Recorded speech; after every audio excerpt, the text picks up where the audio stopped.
الشيطان الرجيم بسم الله الرحمن الرحيم ورفعنا لك ذكرك وقال النبي صلى الله عليه وسلم لا يؤمن أحدكم حتى أكون أحب إليه من والده وولده والناس أجمعين أو كما قال عليه الصلاة والسلام.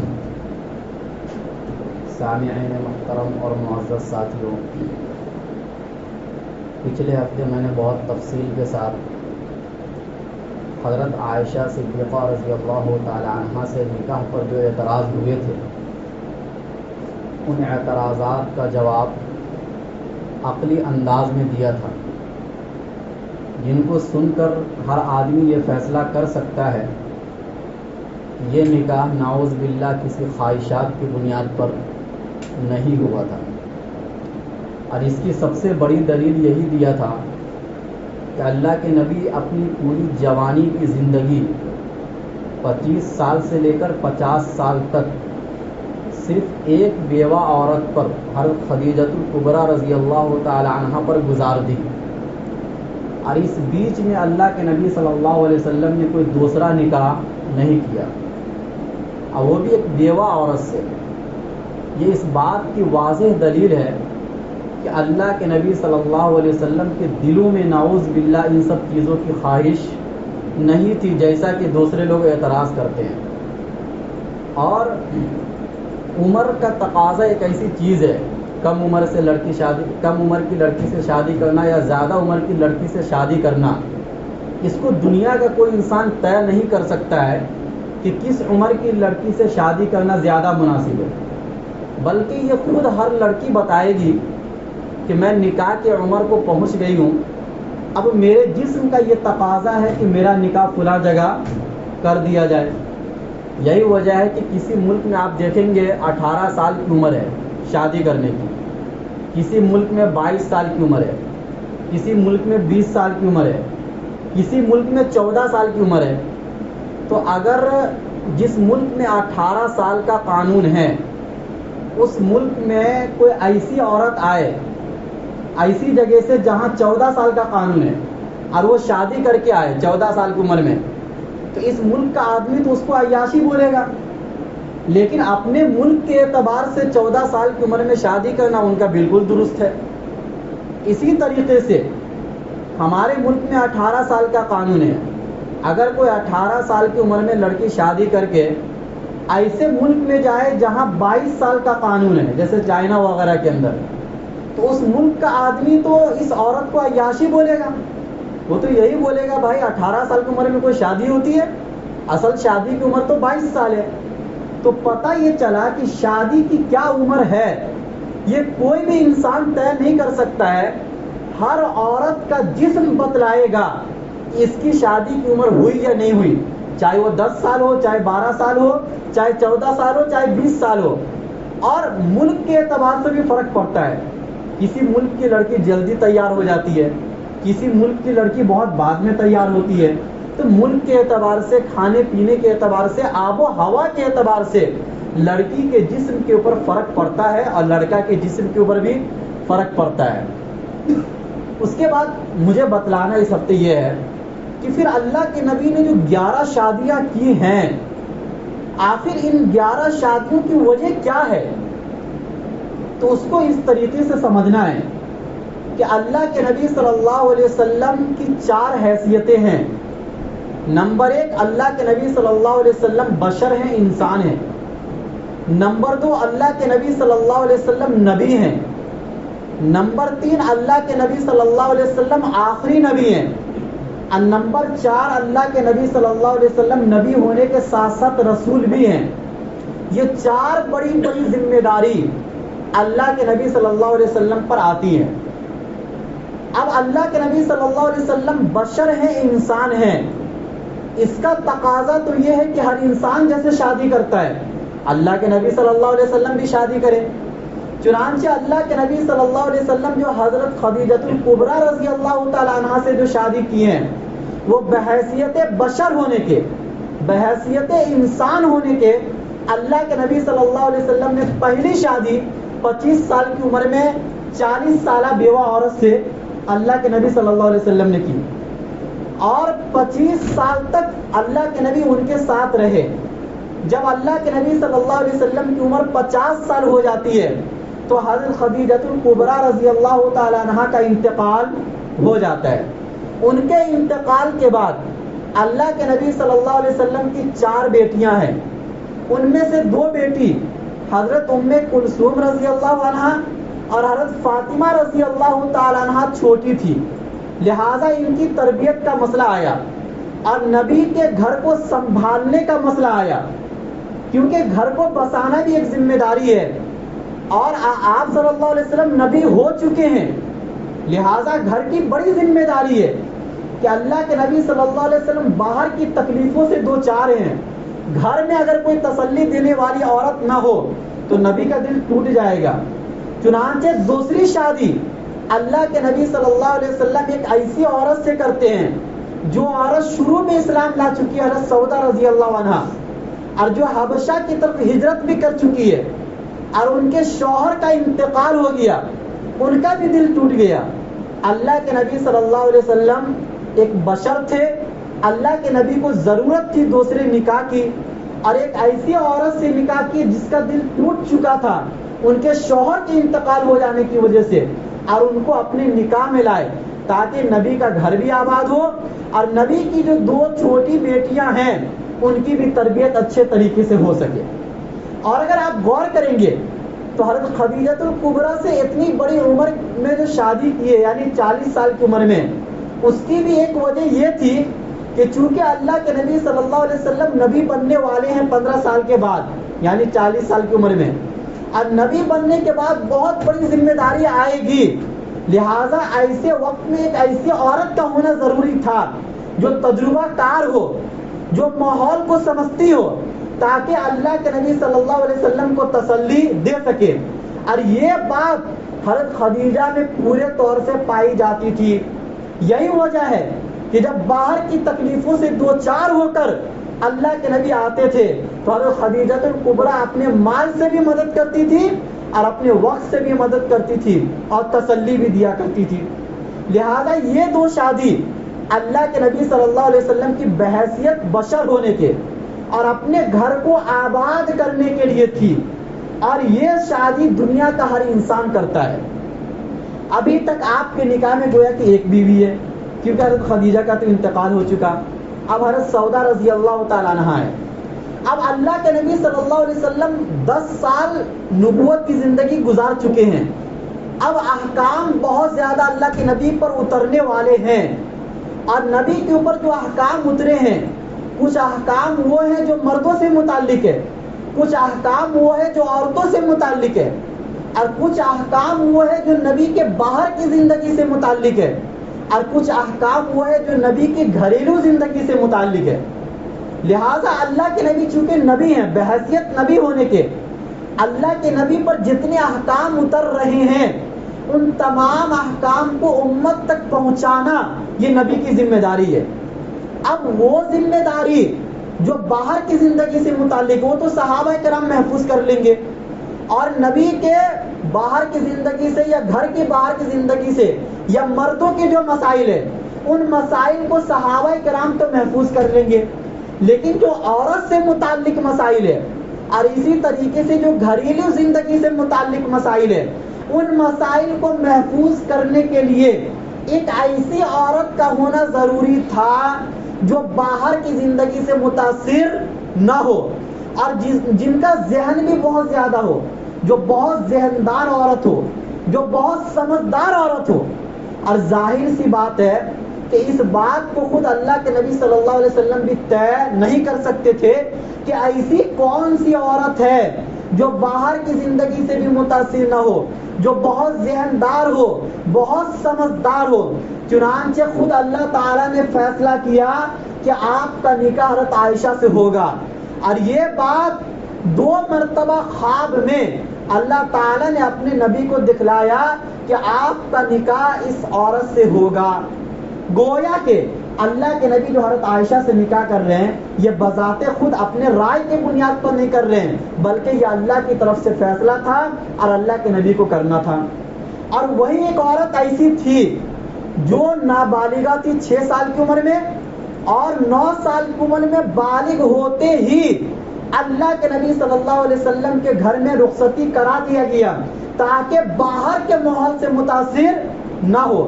کیونکہ بالغ ہونے کے بعد اگر کوئی عورت کی کسی لڑکی کا اگر نکاح نہیں ہوتا ہے تو ایسی لڑکی عام طور سے باہر کے ماحول سے متاثر ہو جاتی ہے. اللہ کے نبی صلی اللہ علیہ وسلم کے نکاح میں حضرت عائشہ کو رخصتی کرایا گیا فوراً بالغ ہوتے ہی. اور چونکہ آپ کا ذہن بھی بہت زیادہ تھا، آپ سمجھدار بھی بہت زیادہ تھی، چنانچہ اللہ کے نبی کی وہ ساری حدیثیں جو گھریلو زندگی سے متعلق تھی اور جو عورت کے پاکی اور ناپاکی سے متعلق تھی، ان تمام حدیثوں کو حضرت عائشہ نے اپنے ذہن میں محفوظ کر لیا. اور اللہ تعالیٰ نے ان کو عمر بھی بہت زیادہ تھی نبی کے جانے کے بعد، تو وہ تمام حدیثوں کو امت تک پہنچانے کا ان کو پورا موقع ملا. اور چنانچہ 2210 حدیثیں حضرت عائشہ صدیقہ رضی اللہ تعالی عنہ سے مروی ہے. یہ حکمت تھی حضرت عائشہ سے نکاح کرنے میں. یعنی اگر آپ غور کریں گے تو اصل اسلام کی خدمت تھی حضرت عائشہ سے نکاح کرنے میں، کہ تاکہ امت تک احکام پہنچ سکے. اس کے بعد سن 3 ہجری میں اللہ کے نبی مدینہ آ چکے ہیں، 3 سال گزر چکے ہیں. جنگ بدر ہوا، جنگ بدر میں بھی کچھ صحابی شہید ہو گئے. پھر جنگ احد میں 70 صحابہ کرام شہید ہو گئے. کتنے؟ 70 صحابہ کرام شہید ہو گئے. اور 70 صحابہ کرام جب شہید ہوئے تو ان کی 70 بیویاں کیا ہو گئی؟ بیوہ ہو گئی. اور اگر وہ صحابی 1 شادی نہیں 2 شادی اگر کیے ہوں، کوئی 3 شادی کیے تھے، کوئی 4 شادی کیے تھے، اگر ان تمام چیزوں کو ہم سامنے رکھیں گے تو صرف 70 عورتیں نہیں بلکہ 70 سے زیادہ عورتیں بیوہ ہو گئی، اور ایک وقت میں بیوہ ہو گئی. اور پھر ان عورتوں کے بچے الگ. اب اور زیادہ مسلمان بھی نہیں تھے اس وقت میں. سن 3 ہجری میں کتنے مسلمان تھے اگر آپ گنیں گے؟ 2000-3000، اس سے زیادہ مسلمان نہیں تھے. اب ایسے وقت میں ضرورت اس بات کی تھی کہ ان عورتوں کا کوئی نہ کوئی سہارا بنے اور ان کے بچوں کا کوئی نہ کوئی سہارا بنے. چنانچہ مسلمانوں میں جذبہ تھا، قربانی کا جذبہ تھا، ایثار کا جذبہ تھا. ہر صحابی نے ذمہ داری لے لی کہ میں اس عورت کی ذمہ داری لیتا ہوں، میں اس عورت کی ذمہ داری لیتا ہوں. پھر بھی جب تک کوئی عورت آپ کے نکاح میں نہ ہو، آپ کسی عورت کی ذمہ داری کب تک سنبھالیں گے؟ آج کے زمانے میں کوئی اپنی بہن کی ذمہ داری نہیں سنبھال سکتا ہے بڑی عمر ہونے کے بعد اگر اس کا نکاح نہ ہو، یا نکاح ہونے کے بعد خدا نخواستہ کوئی لڑکی بیوہ ہو گئی اور اپنے بھائی کے گھر پر آ گئی تو کوئی بھی بھائی اس طریقے سے ذمہ داری نہیں سنبھالے گا جیسا اپنی بیوی کی ذمہ داری سنبھالتا ہے. کوئی ہے ایسا؟ فرق آ جاتا ہے حقوق کو ادا کرنے میں. چنانچہ ضرورت اس بات کی تھی کہ یہ 70 عورتیں جو بیوہ ہوئی ہیں ان کو صحابہ کرام اپنے نکاح میں لے کر آ جائے تاکہ یہ عورت بے سہارا نہ رہے اور ایک بیوی بن کر معاشرے کا حصہ بن کر رہے. یہ معاشرے کی ضرورت تھی اور ایک نبی کی بھی ضرورت تھی کہ ایسا معاشرہ بنایا جائے جہاں کوئی بیوہ عورت بے سہارا نہ رہے. اب اس کو کیسے عمل میں لایا جائے؟ چنانچہ ایک تو یہ تھا کہ اللہ کے نبی حکم دے دیتے تمام صحابہ کرام کو کہ آپ بیوہ عورتوں سے نکاح کرو. لیکن بیوہ عورتوں سے نکاح کرنا اتنا آسان کام نہیں تھا، صحابہ کرام کے لیے بھی آسان کام نہیں تھا. چنانچہ اللہ کے نبی صلی اللہ علیہ وسلم خود نکاح کر کے بتلائے کہ میں خود بیوہ سے نکاح کر رہا ہوں، لہذا آپ لوگ بھی بیوہ سے نکاح کرو. چنانچہ سن 3 ہجری کے اندر سب سے پہلا نکاح حضرت حفصہ رضی اللہ تعالی عنہ جو حضرت عمر فاروق کی بیٹی تھی ان سے نکاح کیا. ان سے نکاح کیوں کیا؟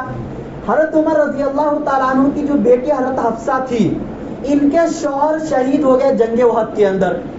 اب یہ عورت بیوہ ہو گئی، ایک بہت بڑے باپ کی بیٹی تھی. آپ حضرات بخوبی جانتے ہیں کہ حضرت عمر فاروق کتنے عظیم لیڈر تھے، کتنے بڑے سپہ سالار تھے اور کتنے بڑے آدمی تھے جن کے اسلام لانے پر حضرت عمر رضی اللہ کے نبی نے دعا کی تھی اور جن کے اسلام لانے پر صحابہ خوش ہو گئے تھے، نبی خوش ہو گئے تھے. اتنے بڑے باپ کی ایک بیٹی بیوہ ہو گئی ہے. چنانچہ حضرت عمر فاروق اپنی بیٹی کا نکاح حضرت ابو بکر صدیق کے پاس لے کر آتے ہیں. حضرت ابو بکر صدیق نہ ہاں بولتے ہیں نہ بولتے ہیں. پھر دوسری مرتبہ نکاح کا پیغام حضرت عثمان غنی کے پاس لے کر آتے ہیں. حضرت عثمان غنی بھی نہ ہاں بولتے ہیں نہ بولتے ہیں. چنانچہ حضرت عمر فاروق کا دل ٹوٹ گیا.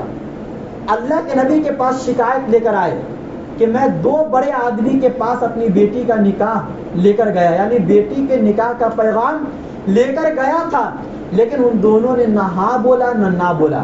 اللہ کے نبی بھی ان کی دل کی کیفیت کو محسوس کر رہے تھے. اللہ کے نبی نے کہا کہ میں خود ان سے نکاح کرنا چاہتا ہوں. یہاں پر دیکھا جائے تو 2 چیزیں ہیں.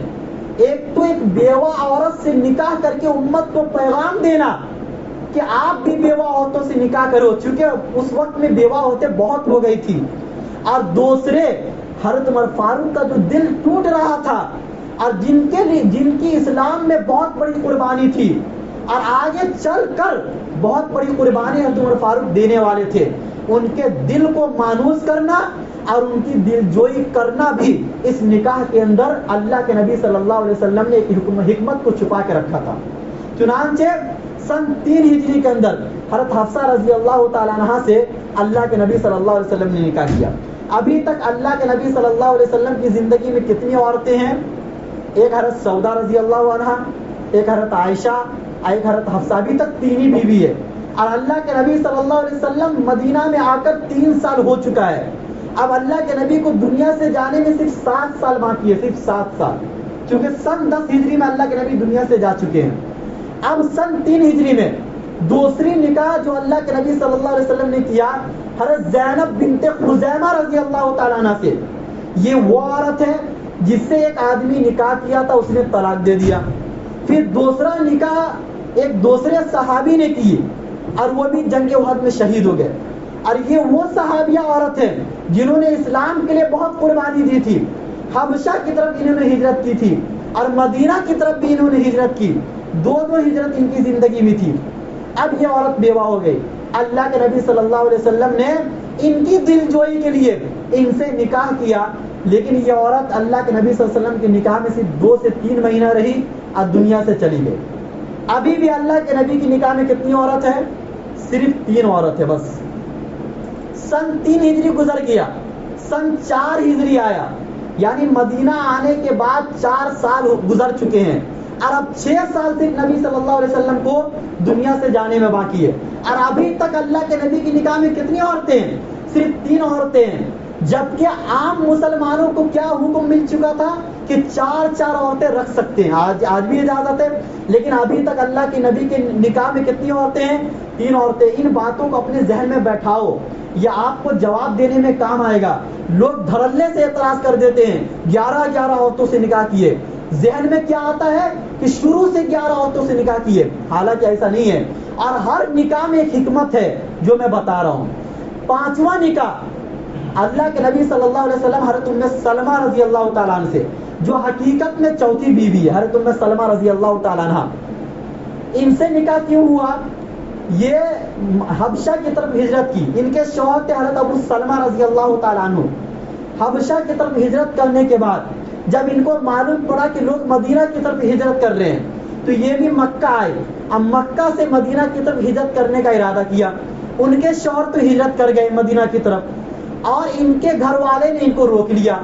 ان کی 4 اولاد تھی, ان 4 کو ان کے سسرال والوں نے اپنے پاس رکھ لیا. چنانچہ شوہر بھی جدا ہو گئے اور 4 بچوں سے بھی ان کو جدا ہونا پڑا, اور 1 سال تک اس جدائی کی زندگی کو برداشت کیا اور روتی تھی بہت زیادہ. پھر بعد میں ان کے گھر والوں کو ترس آیا تو ان کو مدینہ کی طرف ہجرت کرنے کی اجازت دے دی. جب مدینہ کی طرف ہجرت کیا تو ام سلمہ رضی اللہ تعالیٰ عنہ, تو ان کے شوہر جو جنگ احد میں شریک ہوئے تھے وہ زخمی ہو گئے تھے. کچھ دنوں تک زندہ رہے اور اس کے بعد وہ بھی دنیا سے چل بسے. اب حضرت ام سلمہ جن کی 4 اولاد ہیں اور بیوہ ہو چکی ہے, ان کے شوہر شہید ہوئے, اسلام کے لیے شہید ہوئے ہیں. اور ایک ایسی عورت سے نکاح کرنا ضروری تھا اللہ کے نبی کا کہ جن کے پہلے سے بچے ہوں, تاکہ سوتیلے اولاد سے کس طریقے کا برتاؤ ہونا چاہیے وہ اللہ کے نبی کر دکھلائے اور امت کے لیے ایک نمونہ بنے۔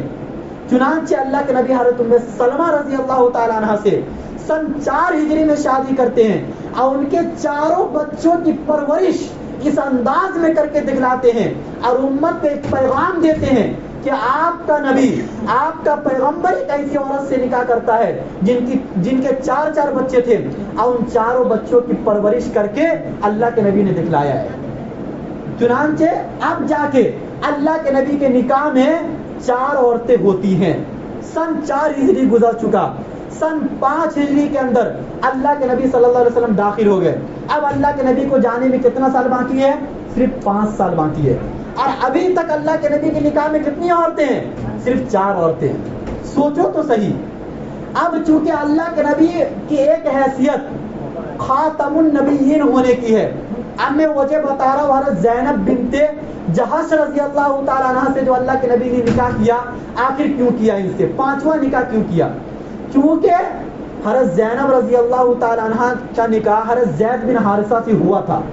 حضرت زید بن حارثہ اللہ کے نبی کے منہ بولے بیٹے تھے، اور عرب کا مشہور کلچر تھا کہ آپ نے جس کو اپنا منہ بولا بیٹا بنا لیا وہ سگے بیٹے کی طرح ہو جاتا تھا، اور اس کلچر کو ختم کرنا تھا اللہ تعالیٰ کو، کیونکہ یہ خطرناک کلچر تھا۔ کیونکہ آدمی دوسرے کے بیٹے کو اپنا بیٹا بنا لے اور اپنا بیٹا آپ کے سگے بیٹے کی طرح ہو جائے، پھر وراثت میں اس کا حصہ بھی ہوتا تھا، پھر وہ سارے احکام لاگو ہوتے تھے جو ایک بیٹے کے لیے ہوتے ہیں۔ اللہ تعالیٰ کو اس کلچر کو ختم کرنا تھا۔ حضرت زید بن حارثہ طلاق دیتے ہیں حضرت زینب بنت جہش رضی اللہ تعالیٰ عنہ کو۔ وہ عرب کے بہت مشہور خاندان سے تعلق رکھتی تھی، یعنی اللہ کے نبی کے خاندان سے وہ تعلق رکھتی تھی۔ اللہ کے نبی کی پھوپھی زاد بہن تھی وہ حضرت زینب رضی اللہ عنہ۔ اللہ تعالیٰ حکم دیتے قرآن میں کہ آپ کو اس عورت سے نکاح کرنا ہے۔ سوچو، اللہ کے نبی کی کوئی خواہش نہیں نکاح کرنے کی، خود اللہ تعالیٰ قرآن کریم کے اندر 22ویں پارے کے اندر سورہ احزاب میں آیت اتارتے ہیں کہ ہم نے اس عورت سے آپ کا نکاح کرا دیا۔ اللہ کے نبی کے دل پر ایک طریقے سے ناگواری محسوس ہوئی، کیونکہ عرب کا کلچر تھا کہ منہ بولا بیٹا اپنے بیٹے کی طرح ہوتا ہے۔ لوگ تانا دیں گے کہ اپنے بیٹے کی بیوی سے اللہ کے نبی نکاح کر رہے، نعوذ باللہ۔ لیکن اللہ تعالیٰ کو اس کلچر کو ختم کرنا تھا، اور وہ بھی ختم کرنا تھا اپنے نبی کے ذریعے سے، تاکہ امت کے لیے ایک سبق بن جائے، ایک نمونہ بن جائے اپنے نبی صلی اللہ علیہ وسلم۔ اس وقت میں اللہ کے نبی مجبور تھے، اور 5واں نکاح اللہ کے نبی نے اس وجہ سے کیا تاکہ یہ کلچر اور یہ رسم و رواج جو بدعات و خرافات کی شکل میں تھا یہ ہمیشہ کے لیے ختم ہو جائے۔ یہ وجہ تھی۔ اب سن 5 ہجری اللہ کے نبی صلی اللہ علیہ وسلم ایک طرف جنگوں میں اللہ کے نبی کی زندگی گزر رہی ہے، دوسری طرف ایک بہت بڑی ذمہ داری تھی بحیثیت رسول ہونے کے کہ آپ کا پیغام پوری دنیا میں پہنچے، چونکہ آپ رحمت للعالمین تھے، پوری دنیا کے لیے رسول بنا کر بھیجے گئے تھے، اور ابھی تک صرف آپ کا پیغام مدینے تک پہنچا ہے بس، اور ابھی جانے کو 5 سال اللہ کے نبی کو باقی ہے۔ چنانچہ اللہ کے نبی صلی اللہ علیہ وسلم قبیلہ بنی مستلق سے ایک لڑائی ہوتی ہے، اس لڑائی میں قبیلہ بنی مستلق ہار گیا، اللہ کے نبی صلی اللہ علیہ وسلم جیت گئے۔ اس قبیلے کے بہت سی عورتیں قید ہو کر اللہ کے نبی کے پاس آئی، اس میں سے ایک عورت تھی حضرت جویریہ رضی اللہ تعالی عنہا۔ حضرت جویریہ اس قبیلے کے سردار کی بیٹی تھی۔ اللہ کے نبی اس عورت کو آزاد کر کے اس عورت سے نکاح کیے۔ کیوں نکاح کیے؟ عرب کا کلچر یہ بھی تھا کہ آپ اگر کسی کو داماد بنا لیتے ہیں تو داماد کو وہ لوگ تکلیف نہیں دیتے تھے، داماد سے وہ لوگ لڑتے نہیں تھے، اور اللہ کے نبی کو اب اور لڑنا نہیں تھا بلکہ اسلام پھیلانا تھا۔ چنانچہ اس قبیلے کے سردار کی بیٹی سے اللہ کے نبی نے جب نکاح کیا تو اس کا اثر یہ ہوا کہ جتنے لوگ قید ہو کر آئے تھے صحابہ کرام نے ان تمام کو آزاد کر دیا، وہ سب مسلمان ہو گئے۔ اب قبیلہ بنی مستلق پورا کا پورا مسلمان ہو گیا، یہ سوچ کر کہ اب ہمارا رشتہ نبی سے ہو گیا ہے۔ سوچو کتنی بڑی حکمت تھی اسلام کو پھیلانے میں۔ اس نکاح میں بھی اگر آپ غور کریں گے تو اللہ کے نبی کا مقصد اسلام کی خدمت تھی۔ اس کے بعد سن 6 ہجری میں اللہ کے نبی صلی اللہ علیہ وسلم حضرت ابو سفیان جو ابھی تک مسلمان نہیں ہوئے تھے، اور جتنی لڑائیاں لڑی گئی ہیں، مکہ والوں نے جتنی لڑائی لڑی ہے وہ سب ابو سفیان کی قیادت میں لڑی گئی ہے۔ ان کی بیٹی بہت پہلے اسلام لا چکی تھی، حضرت ام حبیبہ، اور حبشہ کی طرف ہجرت کر چکی تھی۔ ان کے شوہر نصرانی ہو گئے، کرسچن بن گئے۔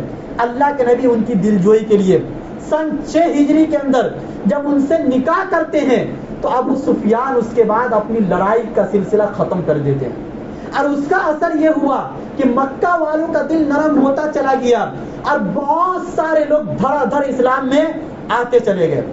یہ فائدہ ہوا حضرت ام حبیبہ سے نکاح کرنے کا۔ اس کے بعد 2 عورت اور بستی ہے، ایک تو حضرت صفیہ رضی اللہ عنہ اور حضرت میمونہ رضی اللہ عنہ۔ حضرت صفیہ رضی اللہ تعالیٰ عنہ سے نکاح کرنے کی وجہ کیا بنی؟ اللہ کے نبی خیبر گئے، وہاں والوں سے لڑائی ہوئی، اس لڑائی کے نتیجے میں اللہ کے نبی کو جیت حاصل ہوئی، خیبر کا قلعہ اللہ کے نبی نے فتح کیا، اور بہت سی عورتیں قید ہو کر آئی۔ اس میں یہودی، ایک بہت بڑا یہودی تھا، حیی بن اخطب، یہودیوں کا سردار تھا، اس کی بیٹی حضرت صفیہ قید ہو کر آئی۔ اللہ کے نبی ان کو آزاد کر دیتے ہیں، اور آزاد کرنے کے بعد چونکہ ان کو غلام بنا کر رکھنا مناسب نہیں تھا، ایک تو سردار کی بیٹی تھی اور دوسرے حضرت ہارون علیہ السلام کے اولاد سے تھی، ایک نبی کے اولاد سے تھی۔ ان کو آزاد کر کے فوراً اللہ کے نبی ان سے نکاح کر لیے۔ ان سے نکاح کرنے کا نتیجہ یہ ہوا کہ وہ یہودی سردار جو ہر وقت سازش کرتا تھا اور ہر لڑائی میں مسلمانوں کو، کفار مکہ کو لڑانے میں سب سے بڑا ہاتھ اس یہودی سردار کا تھا، اس کے بعد یہ سلسلہ ایک دم سے ختم ہو گیا اور یہودیوں کا دل نرم پڑ گیا، اور اس کے بعد کوئی بھی سازش مسلمانوں کے خلاف نہیں ہوئی۔ یہ شادی، اس نکاح سے، یعنی حضرت صفیہ سے نکاح کرنے میں یہ حکمت تھی۔ اب آخری عورت حضرت میمونہ رضی اللہ تعالیٰ عنہ، جو 11ویں عورت ہے، سن 7 ہجری میں، جب اللہ کے نبی کو جانے کو ابھی صرف 3 سال باقی ہے، سن 7 ہجری میں اللہ کے نبی حضرت میمونہ سے نکاح کرتے۔ کیوں؟ اس لیے کہ مکہ والوں کا زور بھی ختم ہو گیا، قبیلہ بنی مستلق کا بھی زور ختم ہو گیا، یہودی کی سازش بھی اللہ کے نبی نے اپنی حکمت سے، اپنی سیاسی تدبیر سے نکاح کر کر کے صرف اسلام کے خاطر اللہ کے نبی نے یہ ساری قربانی دی تھی۔ اب آخری کوشش تھی کہ جو بدگمانیاں پیدا ہو گئی تھی مسلمانوں کے درمیان، کفار مکہ کے درمیان، جیسے آج بھی جو اسلام کے بڑے بڑے دشمن ہیں وہ صرف بدگمانی پیدا کرتے ہیں مسلمانوں کے درمیان، اور جو مسلمانوں کے اور دوسرے بھائی لوگ ہیں ان کے درمیان بدگمانی پیدا کرنے کا کام یہ لوگ کرتے ہیں۔ اب 13 سال تک مکہ میں بدگمانی پیدا ہوئی، مدینہ میں 7 سال تک بدگمانی پیدا ہوئی۔ یہ بدگمانی کو دور کرنا بہت ضروری تھا۔ حضرت میمونہ جو تھی وہ بہت بڑے قبیلے سے تعلق رکھتی تھی، اور ان کے بھانجے تھے خالد ابن ولید، جو جنگ کے بہت بڑے سپہ سالار، جب اسلام نہیں لائے تھے تو بھی سمجھے جاتے تھے، اور اسلام لانے کے بعد بھی جنگ کے سب سے بڑے سپہ سالار اس امت کے اندر خالد ابن ولید تھے۔ ان کے بھانجے، یعنی حضرت میمونہ کے بھانجے کون تھے؟ حضرت خالد ابن ولید رضی اللہ عنہ۔ اور ایک بہت بڑا قبیلہ تھا نجد کا قبیلہ، وہاں کے ایک بہت بڑے سردار نے حضرت میمونہ کی دوسری بہن سے نکاح کیا تھا۔ یہ اتنا بڑا خاندان تھا۔ اب حضرت میمونہ سے جیسے اللہ کے نبی نکاح کرتے تھے، نکاح کیے، وہ ساری بدگمانیاں جو دوسرے قبیلے میں تھی، مکہ والوں میں تھی، وہ ساری بدگمانیاں ختم ہو گئی، اور اگلے سال ہی مکہ فتح ہوتا ہے، اور ابو سفیان بھی اسلام میں آ جاتے ہیں، اور خالد ابن ولید بھی اسلام میں آ جاتے ہیں، اور وہ تمام لوگ جو نبی کے قتل کے در پہ تھے وہ تمام کے تمام لوگ اسلام میں آ جاتے ہیں۔ اب آپ ذرا انصاف سے بتائیے، میں نے آپ کی جتنی 11 عورتوں سے جو نکاح ہوا ان کی تفصیل میں نے بتائی اور اس کی حکمت بتائی، ان حکمتوں کو سن کر کوئی کہہ سکتا ہے کہ اللہ کے نبی نے نعوذ باللہ عیاشی کے لیے شادی کی تھی؟ کوئی نہیں کہہ سکتا ہے۔ سب میں حکمت تھی اسلام کی خدمت، اور اس کا فائدہ نظر آیا ہے دنیا کے سامنے قرآن کریم کے اندر اور حدیث میں وہ تمام باتیں موجود ہے. لیکن ہم مسلمانوں کا یہ حال ہے کہ ہم اپنی کتابوں کا مطالعہ نہیں کرتے ہیں. سامنے سے جو اعتراض ہوتا ہے صرف ہم ریلیاں نکالتے ہیں، احتجاج کرتے ہیں، لیکن ان اعتراض کا جواب کیا ہوگا عقل کی روشنی میں نہ ہم جواب تلاش کرتے ہیں، نہ علماء سے پوچھتے ہیں، نہ علماء کے سامنے بیٹھتے ہیں. حتیٰ کہ بہت سے مسلمان تو وہ ہیں کہ جن کے ذہنوں میں آج یہ اعتراض گھوم رہا ہے کہ آخر اللہ کے نبی حضرت عائشہ سے نکاح کیوں کیے، آخر اللہ کے نبی 11 عورتوں سے نکاح کیوں کیے. اگر یہ اعتراض آپ کے ذہن میں آتا ہے تو آپ دوبارہ سے کلمہ پڑھیے، کیونکہ نبی کو نبی ماننے کے بعد کوئی بھی اعتراض اگر آپ کے ذہن میں آتا ہے تو آپ کے ایمان پر یہ ڈاکہ پڑتا ہے، آپ کا ایمان خطرے میں پڑ جاتا ہے. اس لیے ان اعتراض کا جواب آپ تلاش کیجئے تاکہ آپ دوسروں کو جواب دے سکے اور سامنے والے کو خاموش کر سکے. اللہ ہم سب کو کہنے سننے سے زیادہ عمل کرنے کی توفیق نصیب کرے.